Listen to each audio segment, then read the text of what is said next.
আজ রান্নাবান্না সেরকম কিছু ছিল না, তাই ভাবলাম একটু অন্য কিছু বানাই। তাই বানাচ্ছি ধোকলা। ধোকলা বানানোর জন্য আমি 1 বাটি বেসন নিয়েছি, তাতে দিয়ে দিলাম নুন, হলুদ, 1 চামচ চিনি আর ইনো পাউডারে আমি হাফ দিয়ে দিলাম। এরপর একটা ব্যাটার তৈরি করে নেব।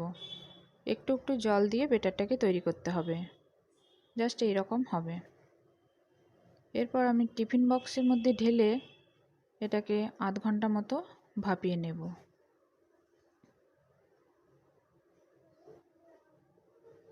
আধ ঘন্টা পর আমাদের ধোকলা পুরো রেডি। এরপর আমি একটা চিনির সিরাপ তৈরি করব। চিনির সিরাপটা বানানোর জন্য আমি একটা তেল নিয়েছি, তেলে সর্ষে কারি পাতা দিয়ে দিলাম। এরপর জল দিয়ে দেব। জল দেওয়ার পর কয়েকটা কাঁচা লঙ্কা চিড়ে রেখেছিলাম, সেগুলো দিয়ে দিলাম। এরপর দিলাম নুন আর 2 চামচ চিনি। এরপর একটা ফুটিয়ে আমি চিনি সিরাপটাকে রেডি করব।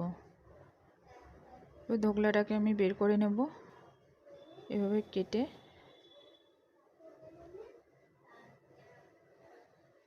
ধোকলা রেডি।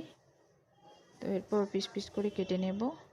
এরপর চিনি সিরাপটা ধোকলার মধ্যে পুরো ছড়িয়ে দেব। আমাদের ধোকলা রেডি।